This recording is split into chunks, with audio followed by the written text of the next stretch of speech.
tiap kesulitan disertai kemudahan. Kesulitan apa nih? Nah, kesulitannya di sini tokoh yang diperankan Revalina S. Temat bertubi-tubi banget, Bay. Iya. Oke, kita akan review film Tuhan, Benarkah Kau Mendengarku? Welcome to the Broken Home Club. Let's go. Let's play, guys. Is that true? The Talkies. Ngomongin film bersama Bayu dan Edoy. Tuhan, benarkah kau mendengarku? Atau bahasa Inggrisnya, Are you there, God? It's me, Margaret. It's me, Margaret. Jadi, ada keluarga harmonis, keluarga kecil harmonis. Satrio diperankan Gunawan. Terus Sarah, Revalina, sama anaknya nih Laila. Laila. Siapa namanya pemeran? Nah, Anissa Kaila. Anissa Kak. Oke, ini mereka harmonis, religius. Terus sukses ya rumahnya, Sukses. kolam renangnya. Ya, itu jadi barometer ya. Barometer lah. Bapak itu petinggi di sebuah perusahaan. Kantornya bagus kita lihat. Kantornya bagus, karyawan banyak. Terus kayaknya perusahaannya juga kayak punya sendiri ya. Iya. Ya partneran lah dia sama Partneran. Vijay, orang India yang diperankan oleh Alex Abad. Alex Abad. Harmonis sampai suatu hari ada resepsionis baru yang kayaknya Vijay itu udah kenal di kehidupan sebelumnya. Iya. Kayaknya kita menebak-nebak di dunia malam lah ya. Di dunia malam. Nah, jadi namanya Anissa. Megan Domani. Iya. Nah, jadi untuk ngelobi klien, si Anissa ini jadi pemanis. Soalnya dipanggilnya nomor ganjil apa? Nomor ganjil, nomor ganjil. Sama si Alex Iya. Abad itu. Itu. Gua nggak paham tuh apa tuh maksudnya. It's me. Oh, iya, iya, iya. Terus Kami bukan orang malam. ya terus kenapa mau juga ya si si Iya. Megan Domani pakai baju seksi. Iya, karena dia nggak punya banyak pilihan, mungkin dia karyawan baru gitu kan. Bonus ya. Bonus dianggap. Nah, terus pas di lobi itu dipaksa minum, digrapa-grepe gitu kan, tapi dia lari. Nah, Satrio yang memang religius tuh nggak mau di ruangan itu kan. Sempet mau sih, Iya. mau berapa detik gitu. Ya. kemudian ngeliat si Anissa tipsi, dia nawarin untuk nganterin pulang. Gitu. Nah, disitulah Mulai cinta ada bersemi. percikan cinta. Nah, disinilah kemudian rumah tangga yang tadi harmonis tuh jadi gamang. Si Sarah sendiri sebetulnya dia bukan ibu rumah tangga biasa, dia aktif ya. Dia ngedesain Baju muslim. baju muslim, kain ya. Dia desain kain, motif kain. Nah, satu hari Satrio minta izin untuk menikahi Anissa dan si Sarah nggak setuju. Mereka memutuskan pisah. Daripada gue dimadu, mendingan pisah. Dan pisah, yang jadi korban adalah Laila. Dan Laila bilang kalian berdua egois gitu kan. Gitu. Nah, tapi ternyata film berjalan kita dikasih tahu alasan kenapa Satrio memutuskan menikahi Anissa. Tapi bukan itu doang masalahnya. Nah, Masalahnya di tengah jalan si Satrio stroke. stroke karena kaget dia. Uang perusahaan tuh disikat sama Vijay dan Vijay kabur. Dan perusahaan itu tiba-tiba nggak ada gitu ya. Nah, kalau kita ngeliat trailernya, kita bisa melihat bahwa si Revalina S. Temat yang harus bekerja lagi dari nol, karena kasihan menerima mereka di rumah. Di rumahnya. Itu sih sebetulnya. Ya, jadi gimana mantan istri dan istri baru tinggal seatap. Jadi bukan istri tua, istri muda ya. Satu udah mantan. Terus mantan suami tinggal di rumah mantan istri. Gitu. Sementara Anissa sendiri sebetulnya punya masalah dengan ibunya yang pemabuk gitu. Gitu. Ya, pokoknya itu lah. Jadi masalah bertubi-tubi gitu ya. Ya, tinggal gimana akhirnya masalah itu ini kan- selesai di film itu. Kan nggak biasa ya. Mantan suami sama mantan itu istri kalau tinggal satu atap. Menurut gue premisnya udah menarik, Iya menarik kan? sekali karena itu tadi bisa nggak orang Indonesia dengan tipe manusia yang cemburuan. Ada ibu, istri baru dan mantan istri tinggal satu atap sama suami. Nah itu kan Suami dan mantan suami. sesuatu yang menarik, gitu maksudnya. Dan dia film ini coba keluar dari perangkap poligami, ya kan? Artinya dari situ tuh udah oke. Ya.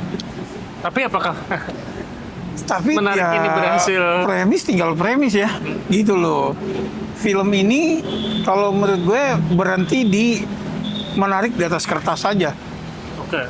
Eksekusinya melelahkan gitu ya, karena permasalahan tuh datang bertubi-tubi. Tapi kan banyak film yang permasalahan datang bertubi-tubi. Problemnya adalah kedatangan masalah bertubi-tubinya itu flow-nya kurang enak, baik. Ya. Jadi kan kalau film itu sebetulnya harus ada naik turun, kita dikasih nafas, ada lagi kan gitu ya. Kalau di sini tuh kayak yang terus aja gitu. Udah gitu, yang punya masalah gak ada doang nih. Kiri kanannya ada lagi. Anaknya yang kemudian karena broken home jadinya tipikal anak broken home. Biasanya mabuk-mabukan gitu. Sementara mereka sebetulnya datang dari keluarga religius. Kemudian ada pinjol, ya kan? Jadi selain kasus menikah lagi, ada kasus uang dibawa kabur, ada kasus pinjol, ada kasus anak rebel gitu kan ya. Usaha nggak jalan, kemudian ada orang baru yang mencoba masuk, ada tetangga usil, semua banyak gitu. Itu kayaknya di trailer beberapa ada ya gitu. Yeah. Nah semua bertubi-tubi datangnya, dan kalau menurut gue sah-sah aja gitu, tapi masuknya kurang enak kalau menurut gue ya. Oke, kalau jadi gue nonton, gue bilang gue agak gregetan gitu. Tapi orang kan bilang, wah kalau gregetan berarti bener dong, jago pemainnya berakting sehingga membuat penonton gregetan. Gemes, bener. Tapi bukan karena gregetan itu, kayak you make stupid mistakes, Iya. dan kita. Tapi manusiawi gak sih orang membuat kesalahan? Manusiawi. Tapi masalahnya film ini rasanya seperti menuntut kita untuk mentolerir itu terus-terusan. Karena they keep making stupid mistakes. Dan kita diminta untuk toleran gitu loh. Iya.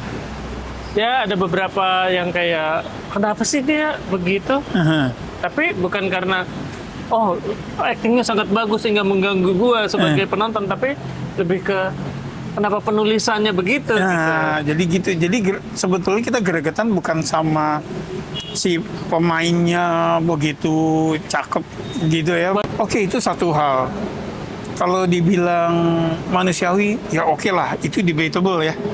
Gitu. Karena yang kita bahas di sini bukan manusiawi apa enggaknya, tapi cara dia mengantarkan dan bagaimana film seolah-olah meminta kita untuk toleran. Kedua, sebagai film religi, ini sangat preachy, artinya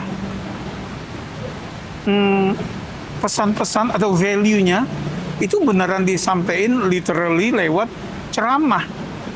Iya. Kurang preachy apa? Itu jadi kalau kita bilang preachy itu nggak tanda kutip ya, tapi memang preachy gitu. Nah, seolah-olah apa yang terjadi atau apa yang dibuat keputusan dibuat oleh karakter itu nggak cukup buat kita mengambil kesimpulan. Penonton harus dikasih tahu bahwa yang benar adalah seperti ini. Sikap yang harus diambil nih mestinya seperti ini, kayak gitu ya. Oke, itu 2. 3, problem ketiga buat gue adalah, dan ini memang last straw ya. Jadi plot armor ya, di mana ya salah satunya Deus Ex Machina ya, di mana ada hal-hal yang tidak terduga yang menyelamatkan si karakter utama ini gitu dari musibah yang tak terhindarkan gitu loh. Jadi kayak wah tapi ini spoiler. Oke, spoiler alert. Misalnya di tengah kesusahan, di menjelang ending ya, ketika lo nggak mungkin lebih buruk lagi dari ini, tiba-tiba kata surat, oh ada orang yang meninggalkan harta warisannya buat dia gitu loh. Tiba-tiba ada yang temennya jadi investor, usahanya tiba-tiba sukses gitu loh. Yang Ya, terus gue juga cop out ya. agak kurang suka perubahannya si Sarah nih, Revalina, yang kayaknya ibu yang sabar, baik, terus tiba-tiba Temper ya, dia jadi lebih emosional, sumbu pendek. dan nggak open minded, gitu. Bukan seperti yang awal. Walaupun mungkin gue pikir-pikir Karakter arc. oke lah, karakternya dibuat nggak perfect awalnya gitu ya. Cuman itu tidak terlihat di awal masalahnya gitu, sehingga ada perubahan gitu. Iya. Ada perubahan, jadi dia lebih tiba-tiba gitu. Nah, bicara tiba-tiba jadi penjahat karena kayak kamu nggak boleh keluar, kamu nggak boleh naik ke atas, kayak jadi jahat gitu. Padahal kan dia seharusnya bukan tipe yang kayak gitu. Di awal nggak gitu ya, sehingga approach-nya, maksud lo approach-nya Di awal kalau mau konsisten karakter dia seperti itu nggak kayak gitu. jadi ada tokoh yang tinggal di rumahnya dia, tiba-tiba naik ke lantai atas, kamu kan di bawah, kamu nggak boleh ke atas, udah kayak Nggak di ada- penjara, kamu nggak boleh keluar gitu. Nggak ada informasi itu sebelumnya gitu kan. Iya. Nah, kayak kalau bicara tiba-tiba juga, ini entah kita yang nggak terlalu perhatiin filmnya atau gimana, itu ada yang kayak, kok rumahnya tahu gini misalnya ya, adalah satu Ya kantornya kan kemungkinan nyewa ya dari Iya. gedung ya, terus tiba-tiba disita sama bank kan. Iya, jadi yang kayak gitu-gitulah, lebih kayak cara cepat sebuah sinetron Iya. bercerita gitu ya. Rumahnya yang ini tahu-tahu jadi begini gitu. Oke, tapi ini kayaknya negatif semua, ada yang positif nggak? Yang positif adalah kalau Revalina mainnya bagus ya, memang ya harus diakui. Tapi di sini karena karakter dan plotnya jadi melelahkan. Oke. Nah, yang gue suka di sini adalah Dawia ya, Iya. sebagai comic reliefnya. Berhasil yang menurut gue. berhasil. Karena walaupun bukan dia komiknya bukan Enggak, dia memang sinetron kan? Ya, dia memang lucu aja gitu lucu. kan. Jadi berhasil gitu membuat paling nggak studio tempat kita nonton orang pada ketawa ya pada saat dia mendeliver kelucuannya itu. Jadi karena tadi yang gue bilang permasalahan bertubi-tubi gitu dan flow-nya kurang enak, itu ketika si Dawiyah muncul itu lumayan terselamatkan gitu loh. Tapi dia kan sebentar. Dan ada celutukannya yang kalau menurut gue tuh masuk gitu ya, yang soal percaya gitu kan. Ya cuman ada beberapa yang emang sinetron banget sih, yang kayak ada Bu RT-nya masuk. Itu ada di trailer tuh. Jadi Terus- unggulan kayaknya. Terus ada ibunya Anissa yang terlalu pemabuk. Jadi mabuk untuk dengan pemabuk bawa tuh harus botol. megang botol gitu. Ya, kayak gitu kayak gitu. sinetron banget. Iya, yang come on man, gitu. Lu kayak nggak percaya dengan acting mabuk ya, sehingga masih harus sambil megang botol gitu. Terus one-dimensional abis si ibunya itu. Ya kan? Iya. Nah, gitulah. Jadi ketika di belakangnya di reveal alasan Satrio menikah lagi, di gua tuh nggak masuk ternyata alasannya. Iya, apalagi gini. Jadi pada saat Satrio sama Anissa udah pindah lagi ke rumahnya si Sarah, terus debt kolektornya nggak ngejar lagi ke situ, tapi sempat ditelepon ibunya kan. Iya. Terus pas udah di ending, pas balik ke rumah miskin lagi, Ada. dia masih ngasih tahu ke debt kolektor ini tagih ke sini lah kan. Iya, benar nggak? Iya, iya. Iya, jadi Jadi hal-hal- continuity dong. hal-hal kecil yang sebetulnya bikin Iya, jadi sebel, mungkin kesannya kayak nitpicking ya. Tapi Iya. akhirnya karena pola bertutur kayak gini, kita jadi memperhatikan yang kayak Enggak, gitu-gitu. tapi kita udah perlu inilah jangan meremehkan Hal-hal penonton. kecil ya. Oke. Udah, Tuhan benarkah kau mendengarku? Itu juga yang pertanyaan gue ketika nonton. Itu capek banget nontonnya film ini. Tapi apakah kita bukan pasarnya sehingga kita tidak enjoy ini? Tapi kan kita penonton film in general juga ya.